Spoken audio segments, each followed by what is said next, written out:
one of the keys is remember where you came from. Keep that shit in the front of your mind, and when shit goes bad and it goes sideways, a lot of shit does, you're getting booed out of the fucking building, or you're coming through this injury, or people are writing you off. Oh, you guys ain't gonna fucking make it. You know, any of that shit. You gotta keep it in here. And it really has to, it should drive you.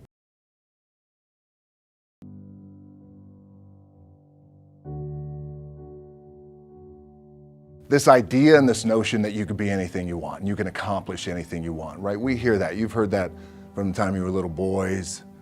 You hear that now. You're already incredibly accomplished. You can win an NBA championship, MVP of the league. You could become president. You could become governor. You could be in entertainment.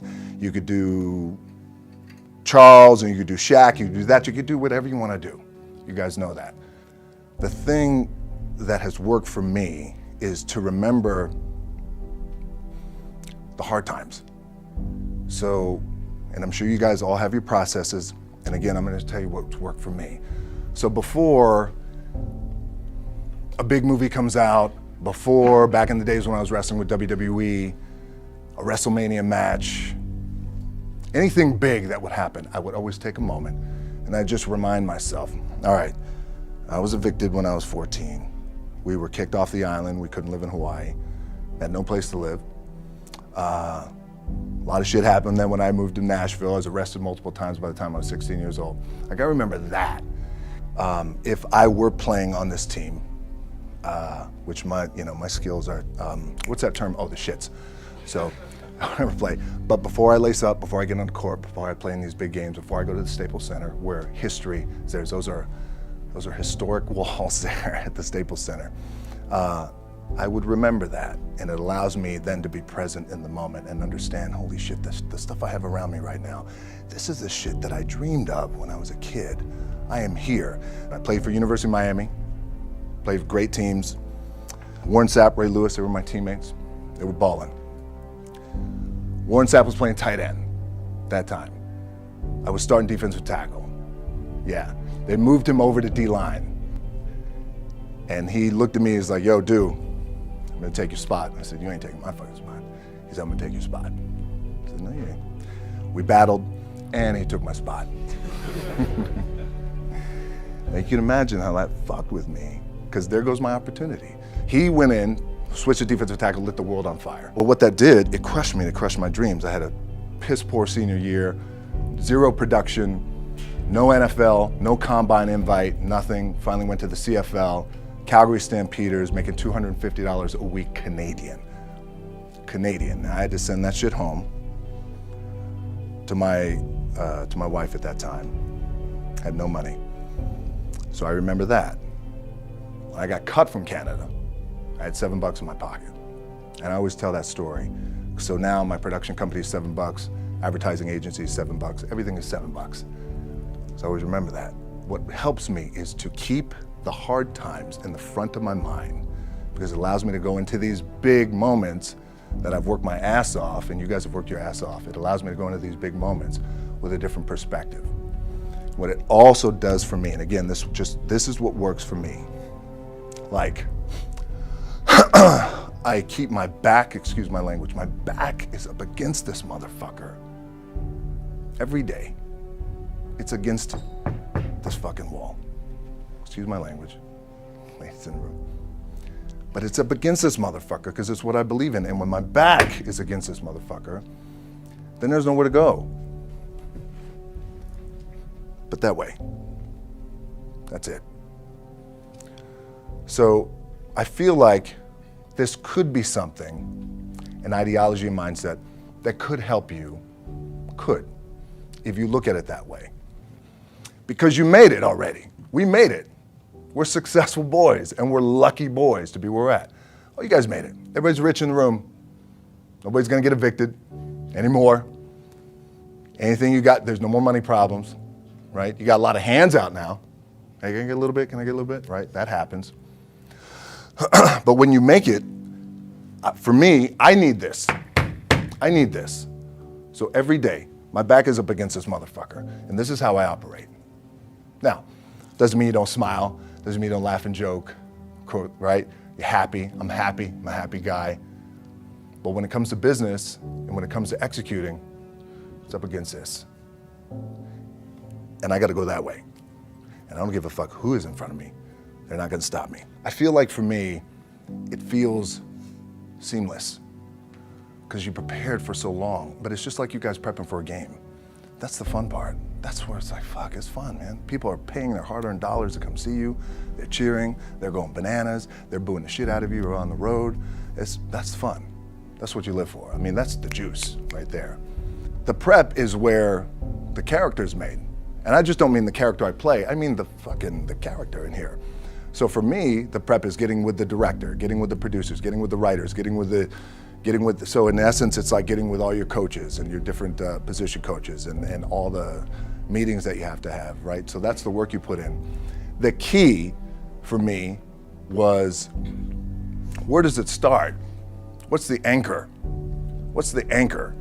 So I could have all these ambitions and you guys have all these ambitions, which is great. It's important. I'll play this role, you'll play that role.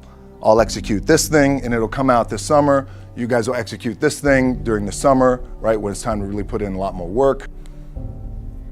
But the key with me is just always finding what the anchor is. And the fucking anchor is getting up at 4 o'clock in the morning every day before anybody else and grounding my thought process is in the no one will outwork me.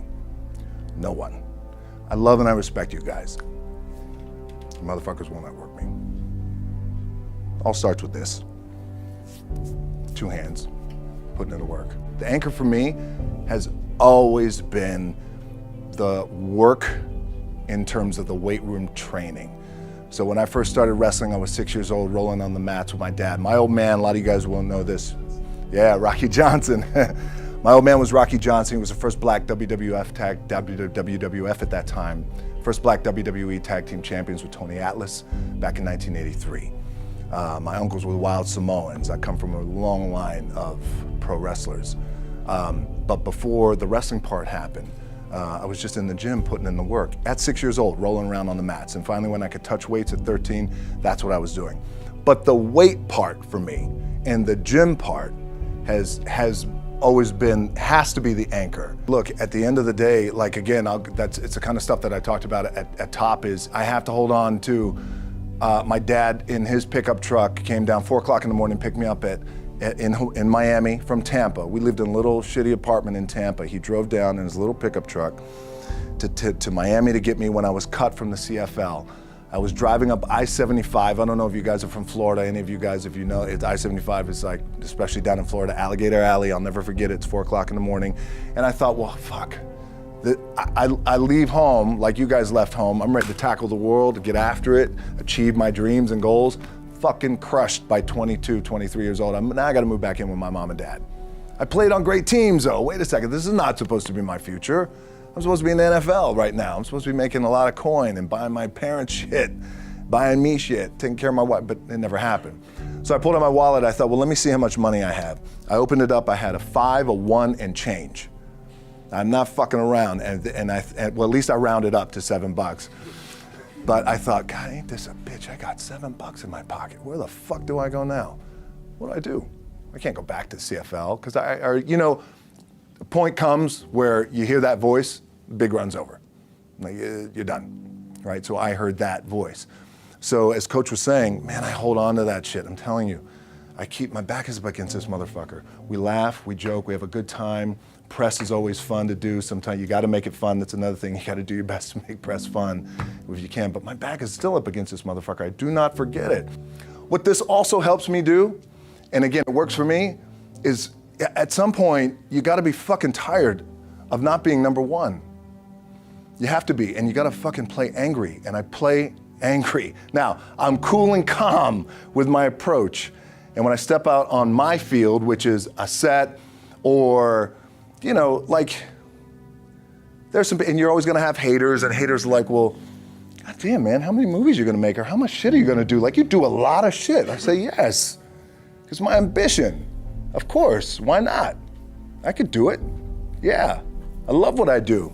And not only that, but in what world do we not work every day? Doesn't mean, it's just like you guys in the off season. You gotta work every fucking day. It doesn't end.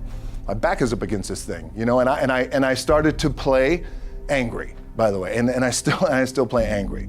My last match, Brock Lesnar, transitioned, and I realized if I had to be great at something, I wanted to be great in this world of Hollywood and movie making and producing and entertainment, I had to commit, and like you guys have to commit. Obviously, you commit to something, commit to the goal. So I quietly retired. 2 years later, I thought, what the fuck did I do with my career? Because my movies were not doing well. I was written off. I was like, it was around 2006, 2007. I was like, God damn. I left, I pulled a Jim Brown. I left when I was on top, like #1 in the wrestling business, and I left. It was a ballsy, gutsy, some call it stupid move, but I had to commit and I had to follow what was in my gut. And at that time, I'll share this with you guys, and Will Smith is my boy, and I sat down at that time with the agency I was with, and they said, what do you want to accomplish? I said, I want to accomplish the world. I want the world, and I want Will Smith's career, and I said, and I mean this respectfully because I know he's here at this agency with us, I want to do it bigger and better. And they looked at me like I had 3 fucking heads, and they were like, okay. But I still stayed focused, and I still had still put in the hard work with my 2 hands, and that's it. And that's what it comes down to with you guys. One of the keys is, remember where you came from, keep that shit in the front of your mind, and when shit goes bad and it goes sideways, a lot of shit does, you're getting booed out of the fucking building, or you're coming through this injury, or people are writing you off, oh, you guys ain't gonna fucking make it, you know, any of that shit. You gotta keep it in here. And it really has to, it should drive you.